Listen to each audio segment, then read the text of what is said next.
Welcome to The Truth Will Not Be Silenced, the show that allows people to be seen, to be heard, and to be human. I'm your host, Melissa Woodfork White.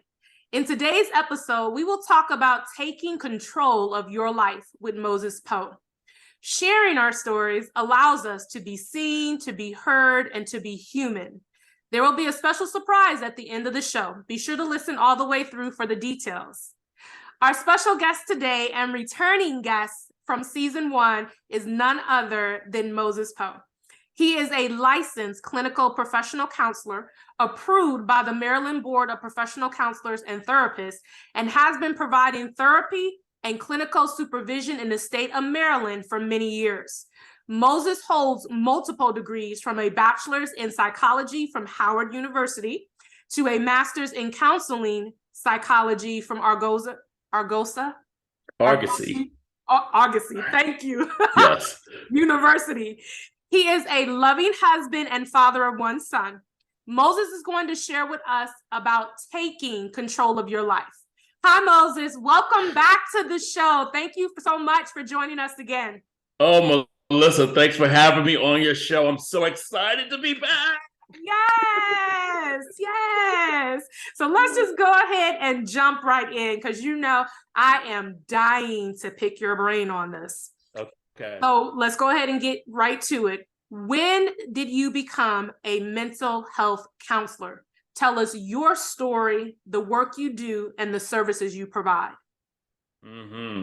So actually, I initially wanted to become an actor. This was I thought I was going to become an actor. And so this is when I was in high school, and I was declaring my major, decided when I go to Howard what I wanted to become. My aunt said to me, you need to pick something that's going to bring money, that's guaranteed money. Also that, yes. And acting is not guaranteed money, she said. So I started thinking, like, what is it that I enjoy doing? What else would I like to do? I took an AP course in psychology in high school, and I became fascinated with the brain and human behavior and human emotions. And I said, I like helping people. So you know what? I'm going to become a psychology major, and I will become a theater minor. And so I think I do remember that as your minor. Yeah. And if you follow me on social media, you'll see me acting a fool every now and then. So at Howard, I initially thought I wanted to just work with children because I was involved in mentoring. I had my internship at Howard's Child Development Center. When I graduated, I started working at a group home for boys. Then I worked at a runaway shelter for youth who ran away from home. And then I said, I want to go back to school, and see, where this master's degree would take me. So then I went to Argosy and got my master's from there. And when I transitioned from Argosy, I also started working with adults with mental health, co-occurring mental health and substance use disorders. And so I did that. And here I am, like 20 years later, still working with the adult population, but more so with justice-involved adults. I currently work at an assessment center in the nation's capital. And so I work with people who are returning to the community from a period of incarceration. And, so they come to the program for 60 days. And during that 60-day period, we're doing assessments, we're determining what their needs are, we're giving them tools and resources to help them transition back into the community. And I've been with this agency, federal government agency, for approximately going on 15 years. Wow. So they're in the program for about 60 days because you're doing the assessment. I'm collaborating with other disciplines to provide the services to them, and then that last 30 days is really helping them connect and plug in into do you need a mental health provider on the outside? Do you need transitional housing? Do you need to be in a residential drug treatment program after this? So in addition to that, I am working at Maryland Family Resource, where I am a clinical supervisor for people who are trying to become fully licensed as counselors, and I do and I do diagnostic assessments. And so that's how I got into psychology and counseling. I want to also mention that you also was a campus pal. No, I wasn't, but I wanted to be a campus pal. You were I a was campus not. pal. No, I wasn't. Oh my gosh. I mean, Yeah. but you were always like you did do the campus tours though, right? No. You didn't do any of that? No. Oh my gosh. I'm like, that's been almost 30 years ago. I'm gonna let that ride. Okay. That was over 30. Because I'm trying to remember, that's over 30 years ago. So I'm gonna let it ride. Tell us how intense the program from incarceration, because you only have 60 days. It has got to be intense in trying to rehabilitate them and transition them from the prison or the jail system back into society. Can you give us just a little bit of insight of how intense that program is? Yeah. And I would say the most intense part is the initial 2 weeks, because they don't want to come there. They're court ordered to be there. So they're coming in, I'm supposed to be free now. Now you're sending me to another program. And so we call it a period of determining amenability. Are you amenable to being in this program? And then, and so we're doing a lot of motivational interviewing, trying to get them to buy into the program. And so during that first 2-week period, you're going to determine your work with the client. You're going to see whether or not they're going to remain in the program. They're going to walk away from the program, because some of them, they don't care about being locked up. Lock me up. I'm not doing this program. Wow. I do have to intervene. Now, for those cases, are those repeat offenders? I wouldn't think that they were first-time offenders. Yeah, the recidivism rate is very high. So there's a lot of repeat offenders who come through the program. Unfortunately, because the environment that they return to in DC, there's limited resources. It's hard to get jobs. So the cycle just repeats itself. So yeah, that's how they get caught up in it. Just send me back. Yes. And so we take a team approach. So there on this team is, case managers and counselors and social workers and the psychiatrists. And we have a medical team. And we just do a full court press, so to speak, to kind of like encourage them to at least give it a try.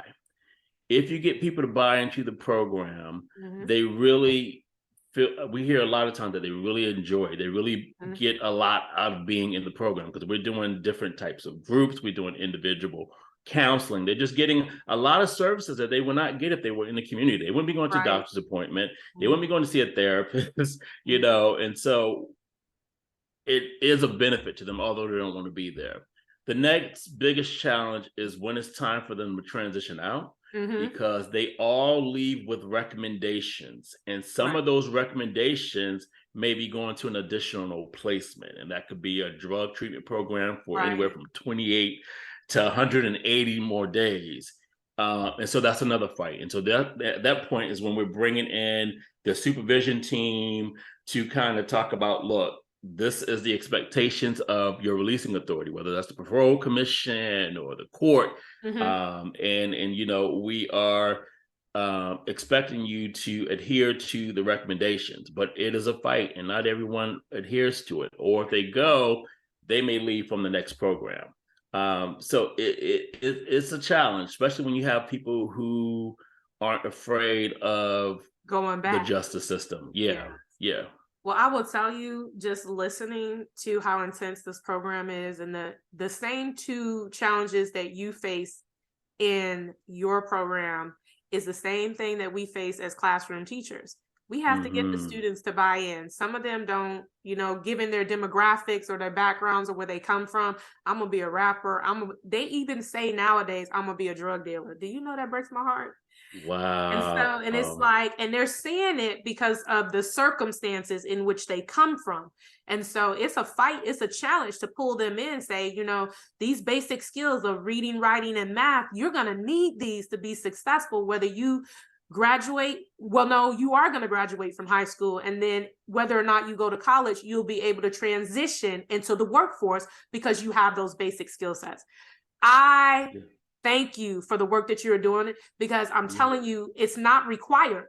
Every state does not offer these services. And the mere fact that you've been doing it for over 15 years with the federal government, I commend you. Well, yes. And thank you for your work, because unfortunately, a lot of the people who come through our program, they didn't have those great teachers back then. And so they may have dropped out of school, got kicked out of school. So there are educational issues that we're trying to address in the program now with these adults, because it wasn't addressed when they were children. Yeah. Or, and not trying to get off subject either, Moses, but you're familiar with that pipeline from school to jail. And so that's that vicious cycle that we're all trying to break. You know, we understand your demographics, we understand your background, but that does not determine your present or your future. You have power within yourself to make a decision, and then the resources and the support to make it come to pass, to make it happen. Is it going to be easy? No. Is it going to be difficult and challenging? Yes. But you have to make it up for yourself. You have to decide. It always starts from within. Yes. And so that's where all of that support, what you all provide to them, that first 2 weeks, that's how it is for us, the first 2 weeks of school. Yeah. That's the first 2 weeks of school. We're like, no, this is important. This is why your education is important. I'm going to help you get there. What do you want to be? We're setting SMART goals. We're going back to look at them every 9 weeks, even semester, mid, and then at the end of the school year, because guess what? I'm instilling something in you that you can carry on throughout your schooling, just because we were able to cross paths. And so that's how I approach. You know, I know that there aren't a lot of teachers like me, but there are a lot of teachers like me, and we're spread out all over. And so with that being said, that's my mindset, Moses. And that's where I can relate to you in your professional field, is that my mindset is that if I can get them on the right path and give them the tools, then it doesn't matter what teacher they have after me. They know what they need to do, and they have the tools to do it. Yes. And I started off, like I said, I started off working with children, and I work with children in group homes. And so there were gaps in the education because they've been sent to a group home, and the group home can't afford to fund a teacher to be in the group home. And it's very challenging for a lot of kids out there. And so I applaud you and the teachers like you who are helping these kids, just make it, because they couldn't do it without people like you. Yes, and they couldn't do it without people like you, second chances, Moses. And so let's leading us into the next question. Why is mental health important to taking control of your life? Talk about it from any perspective: psychological, emotional, social well-being, mental health. You can answer that. You're the professional. Why is mental health important to taking control of your life? Yeah. Well, one I would like to say is that I want to kind of remove stigma from mental health, because we all experience mental health at some aspect of mental health stuff, whether it's sadness or anxiety. However, it's when we don't address these issues that the potential for them to become a disorder increases. I often say that it's often too much of something or not enough of something that affects our mental well-being. So, for example, you look at, not enough of something, you look at poverty. People who are living in poverty, they don't have access to maybe the appropriate food resources or doctors, or housing. The financial stress of not having enough creates mental health issues for people. When you talk about having too much of something, you look at stuff like substances. Yes, there are people who believe, drinking in moderation. It's okay to have a glass of wine with your meal, but there are people who do that in excess. So, using a lot of substances there's some people who, it's okay to drink in moderation for some people, but then there are people who do it in excess. When you're drinking all throughout the day or indulging in all types of substances, then that impacts your mental health. Yeah. People looking at your environment. If you don't feel safe in your environment, if you walk outside, there are gunshots, there are people fighting, Yes. there are break-ins in your environment. That kind of stuff impacts your mental health. So we have to be mindful of those things and do what we can to address them, because they can create problems for you. Yes. I wanted to just interrupt you. Yes, I am. Tell me, what are your thoughts? Mental Health America Statistics 2023 key findings lists mental illness as ranked as number 1. And then substance use ranked as number 2, and then suicide or thoughts of suicide ranked at number 3. And so a lot of people, the population I work with is co-occurring disorder. So although it has mental illness as number 1 and substance as number 2, a lot of that stuff is co-occurring. They're using substances to cope with the mental health stuff. And the mental health stuff is triggering for the suicide. So all of it's tied in. It's not just it goes back to what you just said about how if you don't address it and deal with it head on and recognize it, then it leads to all of these other problems and health problems and issues. You are so right about that. Yes. And not only just the mental health and the substance use and the suicide, but also medical issues. There's so many people who come in the program who have diabetes or just a lot of untreated medical issues because of those co-occurring things going on in their life. And I'm just even gonna just piggyback off of that one too. It creates the unknown underlying medical conditions that they have, like you just said, that they don't know that they have, that's created because of all of this, including like heart disease, and it could lead to like strokes, the shutting down of your organs because you're not dealing with that anxiety, you're not dealing with that depression, or you're overcompensating for, like you just said, with some type of substance use. Yes. So let me ask you this. Oh, okay. No, I was just saying that just in our center, people, there's a lot of people who've had been exposed to TB before, who've been exposed to, like the heart disease and the diabetes I was saying, and just a lot of issues because of them not taking care of their well-being. Well, let me ask you this. So what would be some good mental health habits to develop and to do consistently? We have to take care of our tempo. What are we eating? What are we drinking? I knew you were there. Yes. Watch them carbs.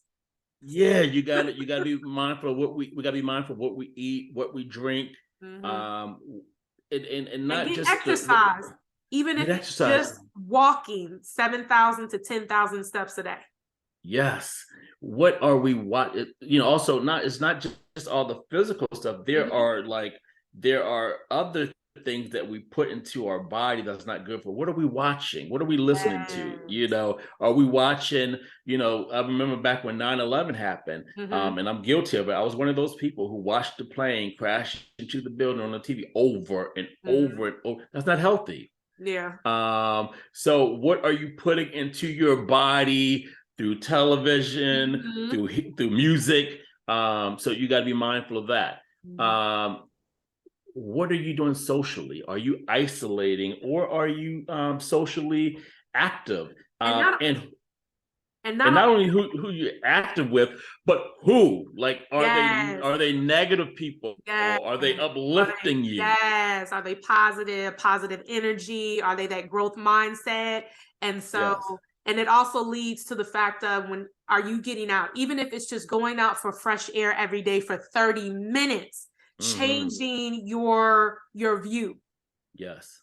Yes. taking it in, Yes. taking a deep breath, walk to the mailbox, Mm-hmm. Yep. walk around the block, come back, Yes. Yes. it just brings a sense of peace. It does. And it And clears your mind. And then you're taking in all of God's creation through just breathing, yeah. Yes. And it's very important who you do these things with as well, because there are people who are toxic, and that walk around the block with them can make you feel worse. Yes. Sometimes it's better just to walk alone. Sometimes it's better just to walk alone. Yes, and you are so right. Yeah. The other things, I encourage, other than, exercising and walking, are you meditating? Are you praying? I was waiting for you to say that one, because we grew up in the church. And so growing up in the church, prayer was our meditation. Yes. So we got of age that we realized that prayer is a part of meditation, but you can also just meditate, practicing your breathing cycles, just sitting in silence, or using, one of the soothing musical apps just to clear your mind. Yes. Yes. Journaling, creating a list of positive affirmations to yourself. I am wonderfully made. I am a king's kid. I love myself. Do you have positive affirmations that you are saying to yourself?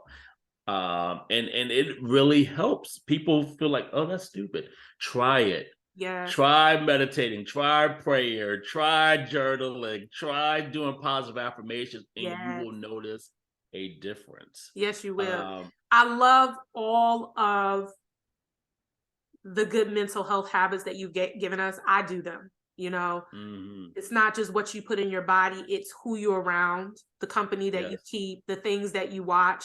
And I'm with you. I'll give you a prime example. Like, anytime that we see the news, they show those clips about somebody getting killed or whatever, I'm not going to watch it more than once. Yeah. Because it affects you. Yes. And you may not know that it's affecting you, but it's like, I don't even watch all those videos. You hear what I'm saying? Because it's just too many of them. And so me and my husband would rather read the news than watch the news. Oh, sometimes I go on this television news fast. I do it several months. And usually it's during the summer, where it's just like I can reading it on the paper, because you can block out what you can look at the headline, like, nope, I don't want that in my system. Nope, I don't want to take that in. So yes, for people like, don't shut up the news completely, because you need to know what's going on around you. But you can control what you take in by looking at the different media outlets. Yes. It's just what you said. You don't have to watch the news. You can read the news. And so that's why I'm like, and this is where us being old school come in. We'll take a newspaper any day. Yes. You know what I'm saying? Let me so I can just flip through, see what it is that I want to read. You can't do that when you're watching the news. Now, people will say, well, you can change the channel. Yes, you can. But then what are you changing the channel to? Yeah.